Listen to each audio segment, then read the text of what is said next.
Thank you so much, Helen. I'm going to take that note about no offensive language carefully myself. I've been at home for too long on my own. Hello, thank you so much for coming along.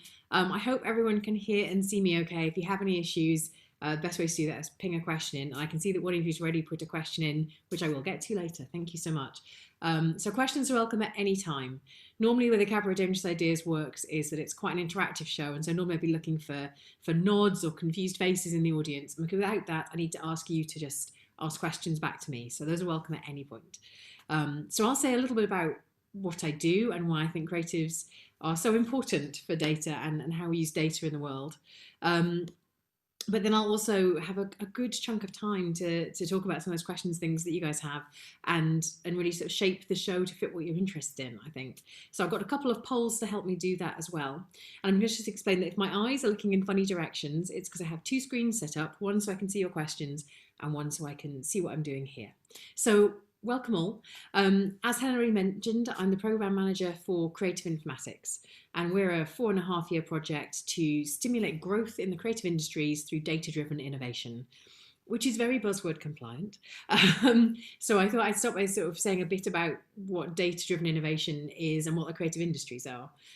So for instance, not many people immediately think of software engineering as a creative industry, but I really think it is. And I think when I talk a bit about why I think creatives are so important to the world of data, you'll get a handle on maybe why. But it also includes all of the sort of creative industries you'd expect, right? So art, design, craft making, fashion. It includes architecture. It includes museums, galleries, and libraries. It's a really exciting and diverse mix of people to work with. It also includes advertising and marketing. So you have people who are going from beautiful handmade artisanal items through to people who are running very data-driven, algorithmic marketing campaigns and things. There's a really wide diversity of who we work with. So for our audience, for our companies that we help support and we have funding programs and things for, we are able to kind of do innovation at the level that they're working at. So I'll talk about projects. There are several different points along that kind of spectrum, I think. But I wanted to first get an idea of how you guys feel about data. So I've got a poll, which I'm hoping the lovely Grant will put up on screen for you in a second, which is about what you think of when you hear the word data. So you should be able to pick as many as you think apply. So Grant, if you can put that on screen just now, fantastic, thank you. So when you think of data, what do you think of? You'll see I've put some silly answers in there. I'm going to give you a few minutes to fill it in. Because I want you to just get a sense of who's in my crowd, because sometimes I can ask and get a wave of, are you more creative, are you more kind of data-y? So how the response is going, Grant, I can't see them coming in, so I have to kind of, we shall wait until we get the results up on screen. But if you are watching here, do vote now. Actually, it's a very strange way to do a show. So this is what I was hoping to get a few bits of polls, but lots of questions in to make sure that you guys do feel like this is shaped to your interests and things. So I wonder if we could show the results of that poll just now, whatever we've gotten in.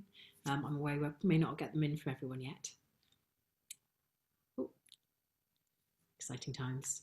Hey, okay, so most of you think numbers and statistics, which is perfect. I was very much hoping that's what you'd answer, because I'm very much intending to show you that it's more than that as well. So also personal information, yep. So I wanted to include stuff where basically every answer is correct. So you bear in mind that all of those 10 answers are definitely data. And this is one of the things that we're trying to do in the program that we're running. So, the funders we've got are coming through the industrial strategy from the government. They're from the Arts and Humanities Research Council, from the Scottish Funding Council. They're trying to get businesses to engage with data in a really interesting kind of way. And there's a whole data-driven innovation program across Edinburgh and South East Scotland that are trying to be able to use data in new ways. But the first thing people usually think is numbers and statistics, and they think it's not for them. And you have sort of painters and things who say, I don't work with data, except the data is the image archives, it's videos, it's sounds, it's words and text. It's maps. I'm going to talk about a really nice example using maps in a wee bit. And it is scary and it is exciting. I think you should be thinking both of those things in my personal opinion. And it is also a character from Star Trek. I'm pleased that some of you also went for that.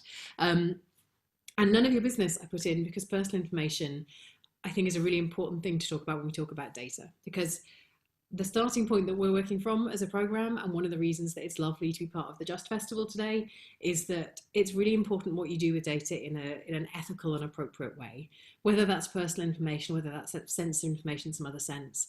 I'm just going to close that window with the results in there and ask Grant to do the same for everyone. Thank you. So ethics is something that's really important to our program from the offset, and that's been quite an interesting thing for a program that's mostly looking at supporting businesses and researchers and new R&D. And quite often there's this sort of idea that you go ahead and you make things and you break things and you develop new ideas for the world that way. And you do need to do that. But some of the things you might break could include stuff that I don't actually want people to be breaking right away. So personal trust and use of personal information in inappropriate ways, and all of that kind of stuff. So one of the first things we've done is actually to share our ethics and publish those openly and get companies to think about how they're using data, so that rather than trying to work out how to step back from a Facebook kind of situation with Cambridge Analytica and all that sort of stuff, people are actually thinking about what's happening with the data they're using, where the data has come from in the first place, right from the offset. So that's one of the reasons that none of your business is in that list. Very, very wise friend suggested it as an excellent way of capturing that. So I'm going to talk a bit about why I think data needs creative people. And the reason I hold my show this, by the way, is because last year I called my show Creative People Need Data, as a bit of a sales pitch to creative people to kind of get on board and think about their work as data. And people rightly came along the audience and said, well, it's the wrong way round. You know, the data needs the creative people there. And I sort of thought, well, that's equally true. So this is hence my title, hence my pitch today for you. So I'm going to go through some reasons why I think it's the case. I've got some examples for you, but I also definitely want to have some questions from you. And I've got a question already in the chat about what's big and what's small data. And I might actually do that right up front to give a sense of the diversity of different projects that go on, right? So what's small and what's big data? Small data could be a very small amount of data. Big data, in the sense of, you know, big data as a brand, usually means extremely large data sets, extremely large data sets.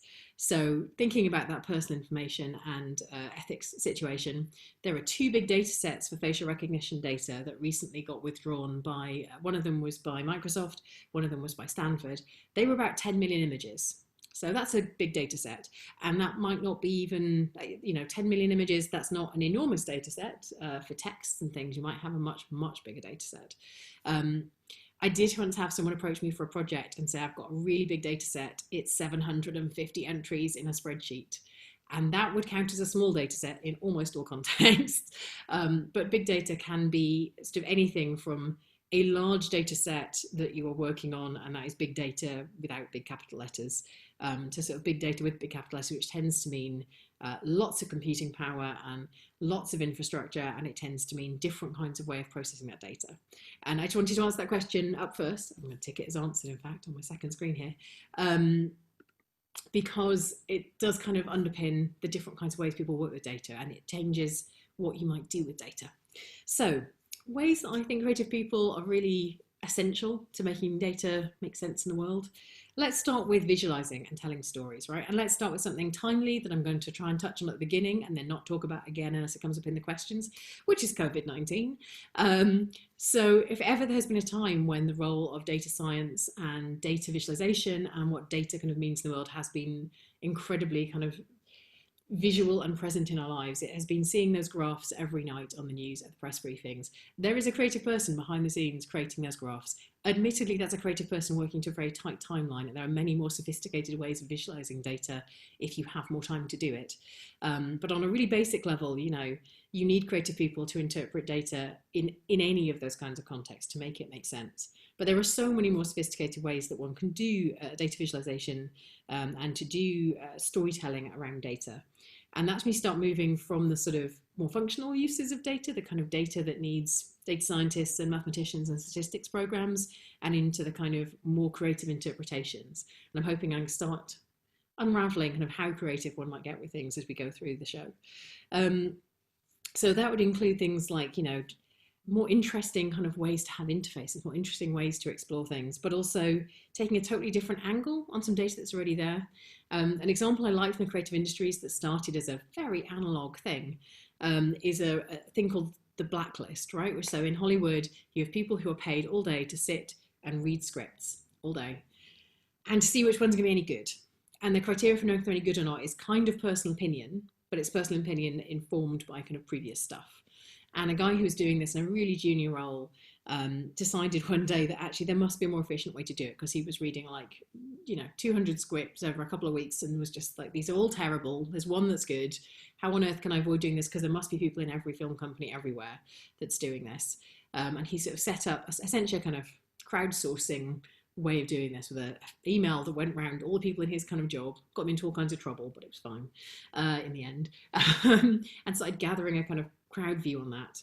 And okay, it's low tech, it's data in the creative industries, but what he found was the list that he'd gotten, where lots of people had read the same script, he could figure out actually they'd all come to a similar opinion of which ones were likely to be the most interesting, and those weren't necessarily the ones that ticked all boxes that were immediately like, this is the most obvious combination of factors that we know is going to make a hit. And fascinatingly, he's still doing that manually, but recently there's a program that's come in that's doing this with artificial intelligence and trying to guess what factors will make a hit with artificial intelligence. And this is our first hint that creatives are still needed, even if you are using computational methods, I think, because it will take a script and it will tell you how emotional characters are, what rating it thinks it would get from Motion Picture Association in the US. It will tell you if the characters are going to appeal to female viewers or male viewers. And it's starting to try and write scripts based on what it thinks is going to be popular. But all of the data it has to do this is based on scripts that have existed from, I think, 1970 to 2016. So as long as you liked the films that were going on then and you were represented in them, which particularly at the moment you might want to consider who isn't represented in those, then this is a really good way of understanding what might happen in the future. And it's a really interesting and innovative way to understand what's in those scripts. But really interestingly, they started up doing a collaboration with the Blacklist this year, and maybe last year, and almost immediately they decided to part ways because people in the industry were so freaked out by the idea that they might have scripts written by algorithm. And they may have a point there. So we currently have a project going on that might even show you on screen, we'll see, that is taking old Fringe programs and is running some artificial intelligence over those to create new Fringe shows that don't really exist, but which have been generated by looking at lots and lots of other people's previous work. And you can see, if you have a look at that, it's called improvbot.ai, that you will see that the shows are not necessarily the thing you would actually go and see. They're very funny, and the reason that it's working is a really interesting intervention in this year where the Fringe isn't happening in the same kind of way, is because we have a set of improvisers who are actually creating little mini shows every day to allow you to get a sense of what that show might be. But that human imagination bit is really important to go with the bit that the AI is doing in taking those show descriptions and turning them into new non-existent ones. But also that AI is being trained on all of the existing previous listings as well. And this is one of the things, consistently there is a narrative that data is facts and is truths and is sort of scientific, without thinking about, well, data originates somewhere.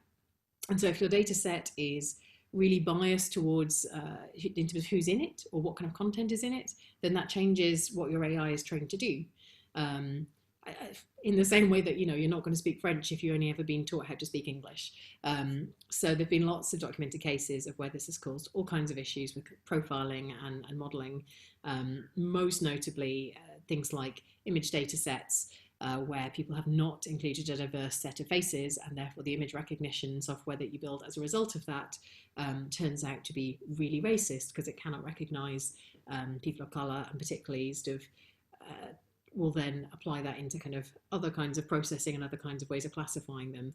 So there's all kinds of challenges with that kind of training data and through. But anyway, headline, helps us explore data in new and exciting ways. I'll come back to some of those other kind of things in a second. So creatives also, though, help think of new products and services and experiences. So this is like thinking of those new scripts and things.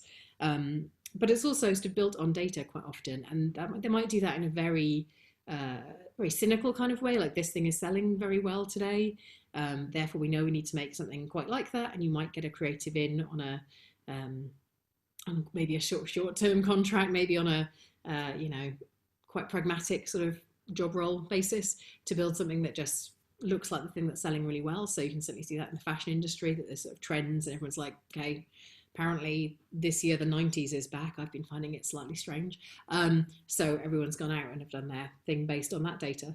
But you can also see things that are much more interesting coming out as new products and services, where it's coming out of a different kind of understanding of what a new product might look like and what you need to know about that new product. So one of the companies we've been doing some work with is called, they're called Super Rational. They've got a product called Delic Network, and that's looking to attribute credit to music that's being recorded, but not just credit to the writer and the performer and the people you'd normally see on the, on the album sleeve in the old days, on the digital album sleeve now, but also to people like session musicians who are involved in it and production teams, and to try and split the credit more fairly and to carry who is responsible for that music with the work, so that if you're listening to a music or it's sampled later on, you can still trace it back and people can get paid fairly.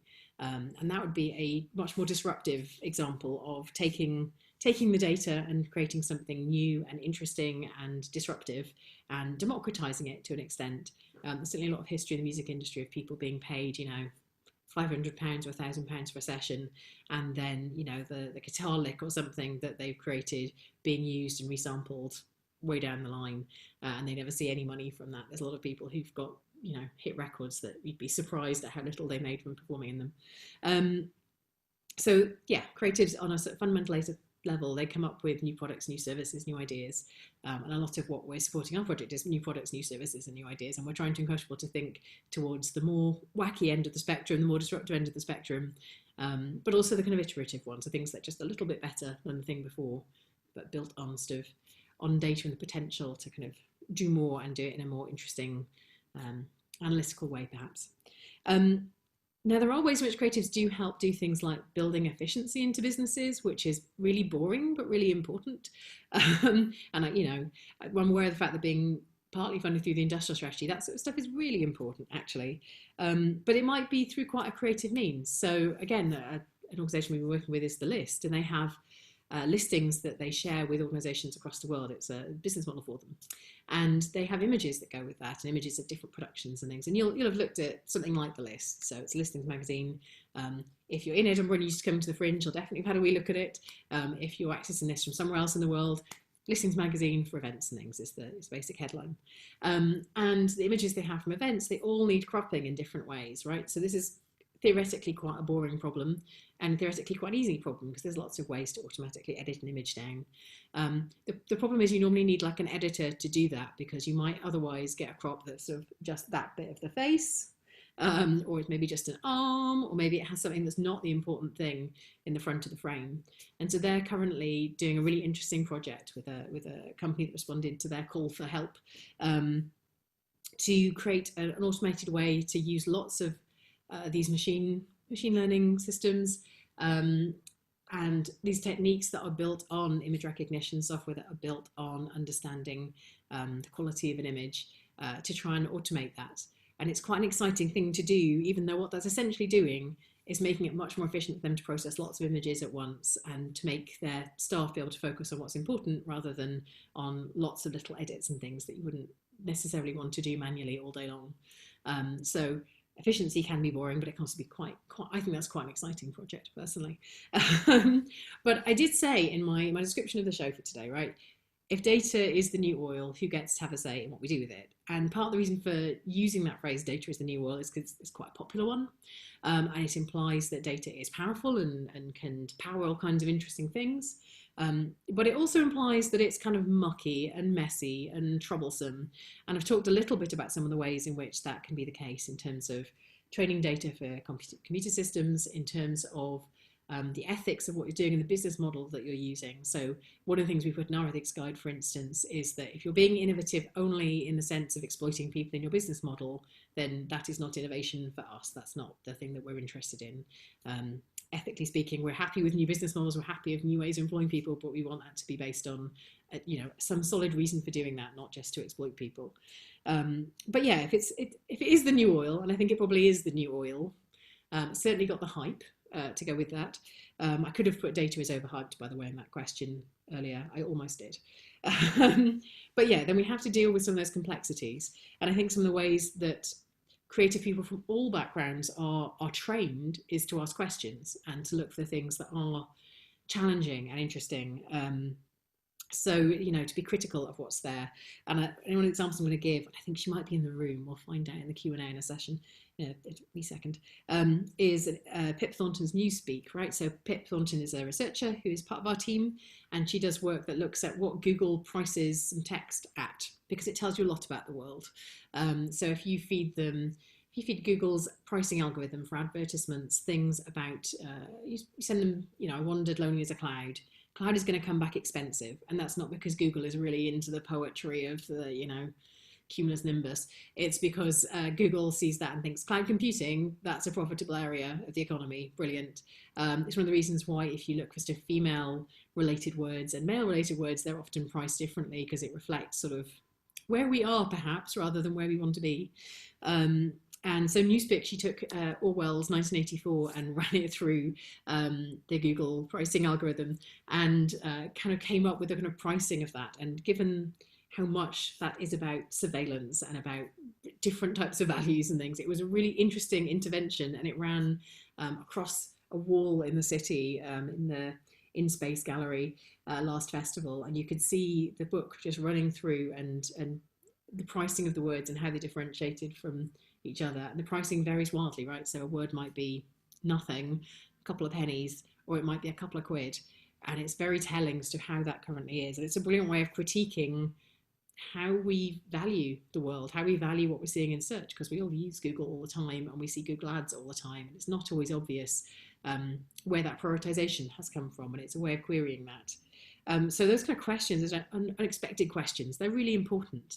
And it's a way of asking questions of data that maybe hasn't been looked at for a while as well. So we've got someone currently working in the National Library of Scotland who's been looking at map data. So he's an artist and musician, and now I think he's now describing himself as obtuse technology research, I think is how he's phrasing it. Doing really interesting work looking at their map collection and imagining worlds that don't exist by using their map tiles and a technique called my brain's gone blank. Generative. Give me 35 seconds to remind myself. So generative adversarial network. There we go. I always get the middle word wrong, but only when I'm performing a show and never when I'm having a sensible conversation at work. It's greatly troubling. So a generative adversarial network, you give a lot of sample images to essentially sort of one AI, one neural network, and you get that to recognize what the qualities are of those images and to kind of interpret it, and it learns about it. But then you also get an adversarial, like another one in competition, to do the same thing, and they sort of compete until they get a really good understanding of what looks like a map in this case. And then they can kind of start saying, well, okay, if that's what a map looks like, here's one I made up. And so he's creating all of these new and weird and interesting worlds and generating totally made up maps.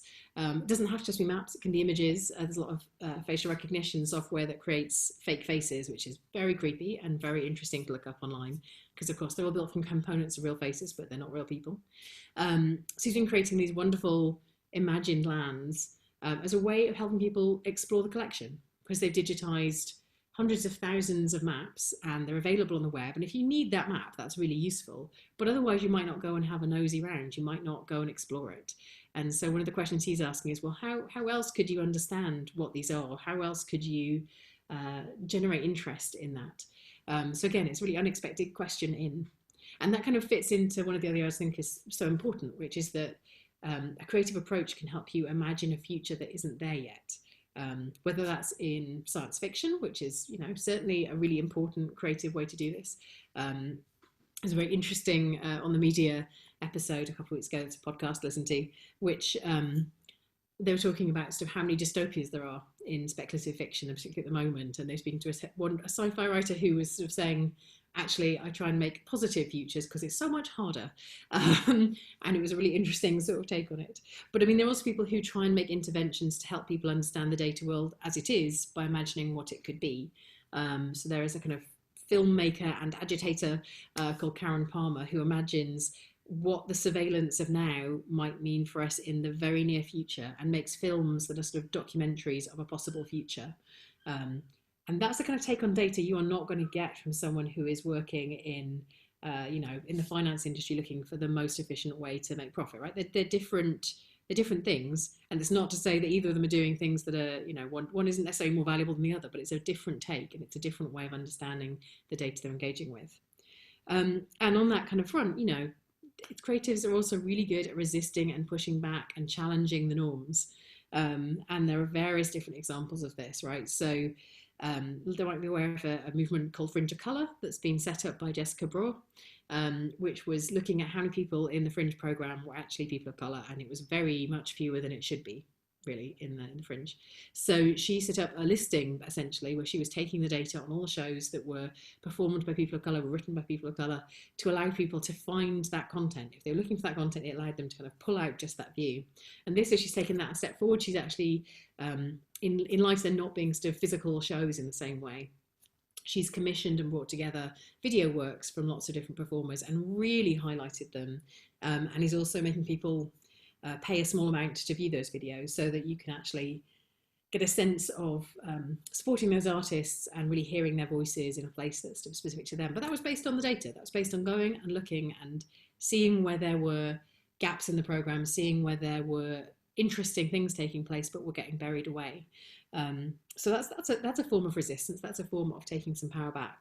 But there's also kind of much more, I don't know, campaigning type things that are sort of, I don't know, they're more under the radar, I guess, in how they work. So there are lots of interesting facial recognition sort of acts of resistance that take place. And you might be aware of some of these because of some of the protests that have been going elsewhere in the world over the last 6 months. So looking at using, because there's a lot of policing services using facial recognition as they understand, crowds, and they try and do somewhat predictive policing, or to pick up people who've got warrants out for them, that sort of thing. There have been various different approaches to try and baffle the facial recognition. And really interestingly, the COVID-19 masks somewhat do that. But you also have people who make jewelry that confuses facial recognition and AI into what a face looks like. So there's an artist called Ava Nowak who made a sort of speculative piece of jewelry to do that, which is very beautiful, actually. I like the idea of jewelry as a kind of beautiful act of resistance. And you also have people like CB Dazzle who have a website of like really artistic, creative makeup interventions, which are similarly designed to do that and to disrupt. And they're really, it's a really kind of artistic idea. And the Dazzle part obviously is drawing on the kind of camouflage that was used during World War I think in particular, but during the wars, to kind of camouflage in a really interesting, artistic, bright, engaging way. Yes, it's a really interesting set of different ways that people can do that. And I think Creative will bring something really special to the party. So I want to actually ask you another question. So Grant, are you ready with a poll? I'm going to ask you to put up the second poll, please. Because I thought we've all been in lockdown for months, right? And I wanted to get a bit of a conversation going, get some questions going, and see some questions starting to come in. Oh, second poll, yep. So the question I want to ask you is, of the things you've been doing during lockdown, which of them would you like to throw a creative at? Like, what kind of, if you want to have a creative product made from that to tell you something about yourself, to analyze it, to kind of, to learn something about you or the world, what would that be? Because I thought there might be a way to get some questions going and really think about some of those ethics elements, some of those creative elements of what's possible. Because some of these could be really interesting, really commercially productive. Because I'm all about things that, I realize, I've talked about resistance, I've talked about how you question and query things. I mean, I'm looking for things that are good business models in the future. I just happen to think the better business models are the ones that are ethical and sustainable in the long run. But some of these would be fantastic. Some of them would be maybe a bit scary. I kind of want to see what you think. So I've asked, what data about your lockdown would you want to see a creative make something from? So pick your selection from what you've been watching, what you've been reading, what you've been listening to, what you've been eating. I didn't put what you've been drinking. I felt that was too harsh a question to ask in these times. How productive you've been, your daily exercise. Mine looks very mixed across the week, so I'm not sure I want that used. What your kids or family have been up to, and how you've been feeling. I'm going to let you answer that for a minute or two because there's lots of options on there. I'm just going to have a little look at the questions here so I can see that Pippa said improv.ai sounds amazing. It is amazing. It's very fun. Go and have a little look at it. So I'm going to say that's been answered. There we go. So I've got links to the crazy disruptive jewelry and camouflage makers, please. I will maybe share my screen in a second and show you those, or I can get the nice folks at Just to email something around afterwards, I suspect. But I can certainly sort of tell you more about those. So I've got an anonymous attendee here asking about if data is the new oil and is the new global power source. Can creative people or anyone not on the upper echelons help distribute that power more fairly? That is my question I'm going to come to in a moment, my friend. Okay, so can I ask Grant to close the poll and show the results, please? A wee sip of my iced tea. Oh, that's really interesting. Okay, so I wasn't sure what you guys would go for, because sometimes I've been doing a lot of events during lockdown on Zoom, and you can sometimes guess what people are going to kind of respond to, or how what they feel open to in terms of data. And you guys have done like the opposite to what I expected, which is brilliant. So I asked about what you've been watching, and that was fairly popular. What you've been listening to, not very popular. What your kids have been up to, very much not popular. I have to say that would just look like a graph of different Hey Dougie episodes in my house with a toddler. But how you've been feeling, 60% of you would really like to sort of see something that interprets how you've been feeling. And I think that's really interesting. And I'm now tempted to put a call out to the creative informatics community of business and creatives, because that, in some ways, that's the thing that is most sensitive, right? But I think most of us have found this a really intense and interesting time. And I'm really interested in that answer, actually. Yay for having an unexpected answer. That's delightful. And I can see the second most popular one is how productive you've been, which is a really controversial one, right? So one of the ways in which data is used by a lot of companies and has been used before lockdown has been about productivity. So there was a lot of controversy around journalists who had monitors stuck underneath their desk to check when they were sat at their desk and how productive they'd been, and they were like walkouts by rooms full of journalists, and they all had to come out again. But at the same time, I've certainly noticed that I'm learning stuff about what it is that makes me productive and what factors are there. And sometimes being at home is actually more productive than being in the office, and sometimes it's the other way around. So you could get some really interesting insights around there. So so okay, I'm going to ask Grant to shut the poll, but that was fascinating, and thank you so much. So about 28% of you said your daily exercise. So I would say that's one of the areas, interestingly, where kind of creative representations of data are really strong at the moment already in the kind of economy. And there's lots of ways to kind of visualize what you do with sort of sensors and connected devices and things, which is something I haven't mentioned in detail yet, but obviously those apply in kind of creative contexts as well as they do in sports and in other kinds of contexts. I've got a pile of questions, right? So I'm going to start going through them. So to that question about how you might distribute power more fairly, I think it is through disruptive kind of business models. Very interestingly, actually, so I talked about some of the things in our ethics guidance about, business model itself can't exploit people as its main form of innovation.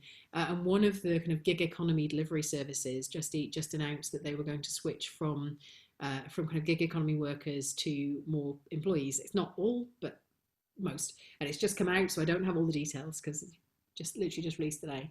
But that would be an example where actually that is improving the case for some of those workers, and by offering kind of resistance to those business models and suggesting that maybe the business, I suspect right now they've had problems recruiting people because there've been lots of people switching to delivery because the market's changed because of lockdown. So I suspect it's partly to retain people in those jobs. So I think like as with any potential kind of power dynamic thing, there's an element of collective action that can be really useful, but it's also sometimes a case of going, what is the new business model? What is something that is disruptive and different? So the Delic case would be an example of that. Lots of creatives during this time have been pivoting their business models, right? They've been changing to doing new things entirely, and it's changing what they do and how they use the data around their business to deliver what they do. There's a life drawing class that I go to every week, and they've had to switch to online delivery, and that's changed how they think about what they're curating in terms of the models that who they're reaching in terms of audience, and kind of what they might want to do and what kind of products they offer, I guess, so classes, but also kind of reference images and things. But there are many more kind of disruptive ways to kind of say, well, I don't like the dominant business model. I'm going to attempt to bring something else in. And I think people forget how quickly that can actually make a difference. So the idea that Facebook and ad revenue through Facebook was going to be like a dominant business model at this moment in time, that Facebook wasn't there in 2005, and it certainly wasn't with a business model for the first few years. And there's an awful lot of kind of things we think of now as really established businesses that have come out of being disruptive themselves. So I think it's partly about thinking, what would be the disruptive thing that would have an impact. And things like 3D printing and distribution of data rather than goods, that's one of those ways in which you can kind of really disrupt. And a really interesting example actually of where creators have taken data and just rethought what the actual question is would be in the sort of fashion world, where we're starting to get a movement of digital fashions. So not real garments, but digital ones that you can wear on your pictures on social media, or you can wear in kind of virtual images and things, which, I mean, depressingly, really, a lot of people, it's the image they want to get out of buying a dress anyway, rather than needing to wear it 100 times, And that partly came out of data from the fashion industry about how many returns they were getting. So people don't know what size they're buying, they don't know what things are going to look like, they don't know what they're going to feel like, they order more than they need, they send them back, and it is often cheaper to destroy the garment and put it into landfill than it is to kind of clean it and rewrap it and put it back out. So some people respond to that by thinking, well, do we change how many returns we have, or do we change how we help people understand the fit? And then much more disruptive thinkers have just said, do we need to make the clothes? Maybe we don't. Maybe we just buy like nice, high quality clothes occasionally, and then buy the fast fashion as digital goods. And although they have some environmental impact, it's totally different. I was really chuffed actually last Friday. So Friday, yes, our ECA. So I'm based. Our project's based in the Edinburgh College of Art, and our jewellery graduates. They decided to do a filter on Instagram so you could try on the jewellery that they made. So even though they hadn't been able to make all of those things, hadn't had access to their workshops since March, they created digital versions of it, and it was brilliant and made me want to get some of the things. I know the person who designed that filter is in our audience. I can see her name. So hello, Daniela. Daniela Grotzer. So there's lots of different ways you can disrupt and rethink, and sometimes those are really unexpected. Having said which, it's hard to break through the kind of the power barriers. I'm not going to claim it's easy. So anyway, long answer to that question, but it was an interesting question actually. So let's see. Next question. So Jenny is interested in Googling prices of abstract things. Where can you get more info? Essentially, you go in as if you're going to buy an ad, and then you can just work out what things are going to cost you. So you can kind of reword the advert and get the pricing things. To do the kind of artistic intervention bit, there's a bit of kind of hacking around behind the scenes to make that quicker to do for large volumes of text. But anyone can go in and say, oh, I'm interested in buying a Google ad. Let me have a little look. And you go into, I think it's called the Google Ads Manager, and you can get pricing on stuff. You could do the same thing on Facebook as well, and any of those kind of advertising platforms. So I know for previous Cabaret of Dangerous Ideas show, I tried buying some advertising on Facebook to see if that helped or not. I can't say that it particularly did, but it was a really interesting process to do. But it does work really well for some businesses, and it's quite interesting when you look at the search results and you look at the kind of adverts you're being served to sort of think about what words people have picked and why. So some people kind of really kind of go heavy on their marketing and their on how they kind of brand their business to make sure it's going to be good and unique and use some weird things. So a mixture of how people search for stuff and how you buy stuff in terms of those kind of ads feed into the amount of web services that have really daft names. So they've got unique spellings, or they've got something that will help them differentiate themselves. And it's a wild rabbit hole to go down. Do have a little look, do try it out. Let me know how you get on. Right. So Derek asks, to what extent do you feel ethics is stifling creativity? I mean, I think that's a really interesting question, right? Because maybe if you start from going, here's my list of ethics I'm going to kind of start with, and then you think, now, how do I think creatively? That's probably not the best way to start. So I think that could stifle creativity quite quickly. But I think there's a lot of people who will claim that ethics aren't doable because in order to be creative, you have to kind of ignore some of the practicalities. And I think the most interesting creative work, and a lot of work in the sort of more practical applied kind of creative work, I guess, is where you start without constraints, and then you start narrowing it in to what's realistic or what's interesting, or you start to take in some of those constraints. And actually, in my experience, having a constraint is really good for creativity. So if you know what you're kind of working within, you can start thinking about, well, where are the interesting workarounds, or what would make this appropriate? So one of the most interesting areas that I see around sort of personal data and the ethics of that is people trying to think about ways to make people feel more informed about what's happening to their data. And there are various ways people are doing that in quite practical ways, and there's lots of e-health things where they're trialing sort of how you share information with health providers, and you would get to choose what that looks like. But there are lots of kind of more creative ways to think about that too. So there's this company we've been working with called Civic Digits, who've been doing a thing called a Big Data Show that they're taking around schools in Scotland. And essentially, it rests on people going to a theatre show, but also having sort of, they have handsets set up in advance. So you are using a phone to vote and play game and things as part of the show, because it's for teenagers. And at a certain point, they take over the phones and it looks like your phone's been hacked. And it's a really creative way of going, this play on stage, it's not, it's about hacking, it's about data, it's about rights to your data, it's about all of those issues around kind of data ethics.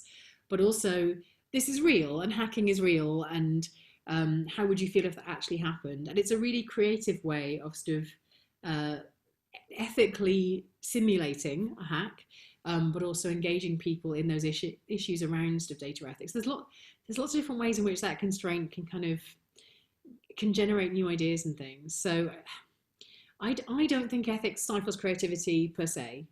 I think the thing that actually stifles creativity in the tech world, in the data-driven world, is often where the investment comes from.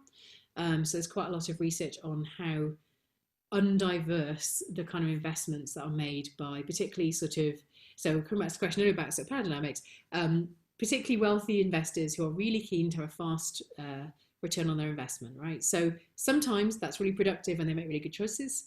Sometimes they're looking for the thing that looks like the hit that happened last week. And that can really stifle what they think is new and what they think is interesting. And there's certainly a track record of, for instance, women founders finding that a product that is relevant to only 50% of the population will not necessarily hit home with a mostly male set of investors. Whereas male innovators and entrepreneurs go ahead with something that also only hits about 50% of the market, but the male panel that looks like them maybe understands that better. So there's all kinds of ways in which the investment can stifle the creativity, and which applying the ethics in a way that is much more about what you can't do, rather than thinking about actually to get the answer to something to be in a kind of ethical and appropriate way, and to sort of test some of the boundaries sometimes around that, and how you actually apply those ethics in reality. That can actually be quite a creative moment, and constraint is quite a creative thing. I think anyone who's done sort of I don't know, like I'm doing the 100 Days project at the moment, right, which is a thing where you draw, you paint, or you do something creative every day for 100 days.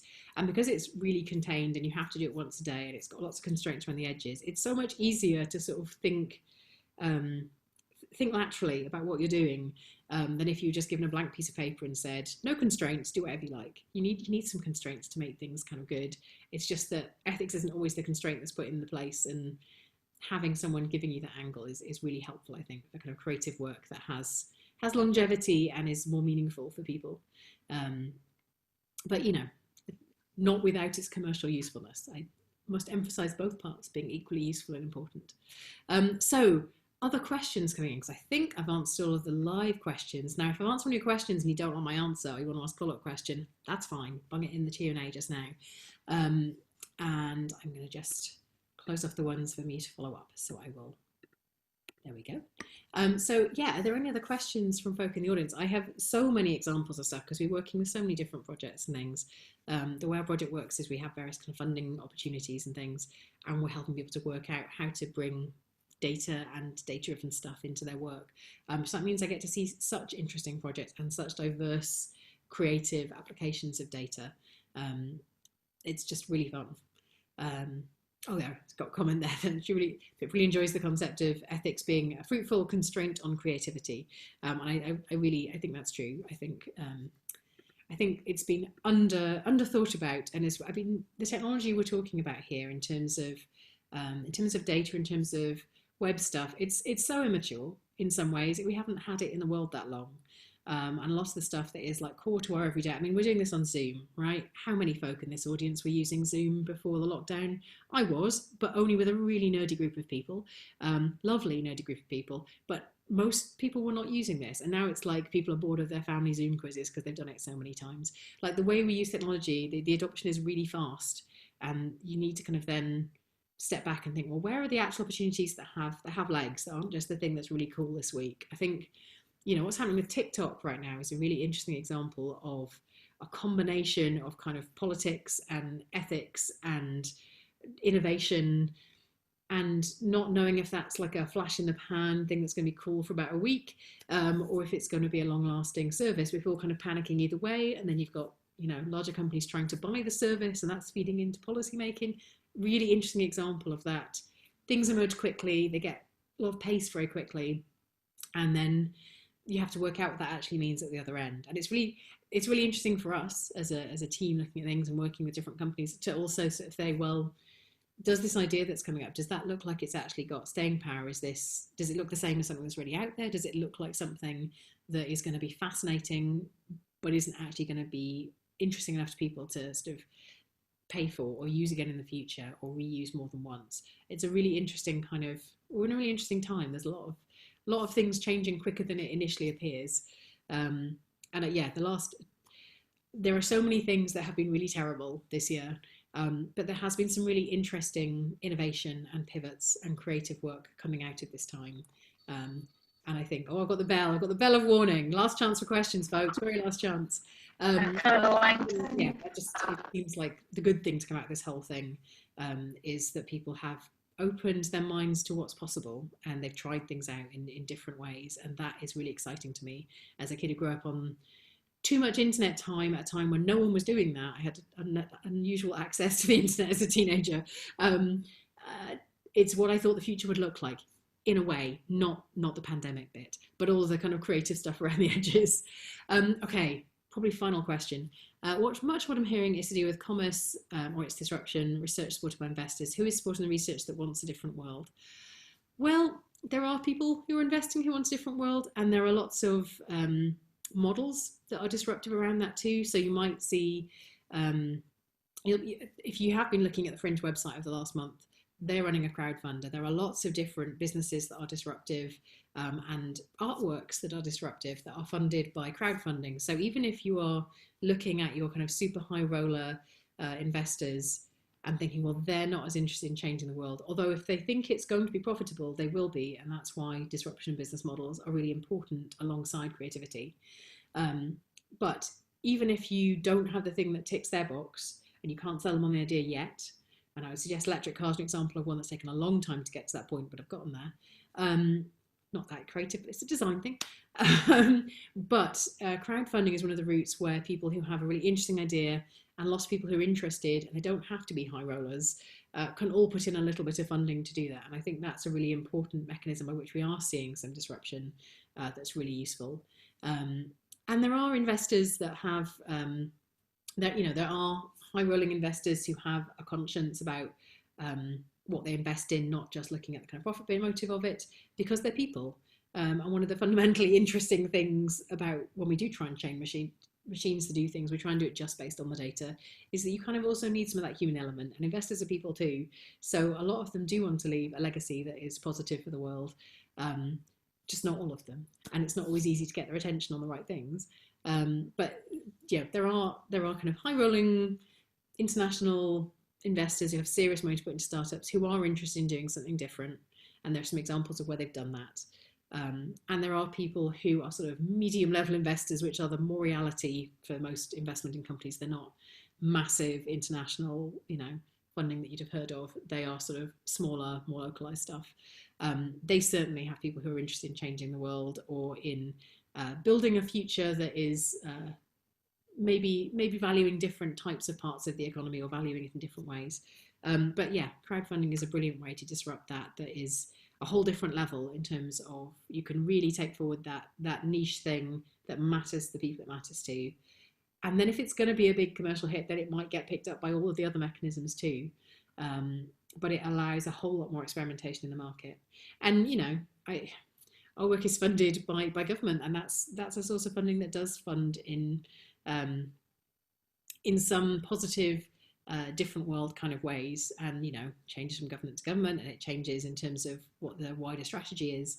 But fundamentally, most people investing in businesses, they want a business that's going to do well. So one of the things we're working most with our creative community to do is to think really carefully about what is really useful, unique, interesting about the proposition, and how can they find a business model which might be a totally new one, or it might be a totally different one than they've ever worked with before, to make that reality.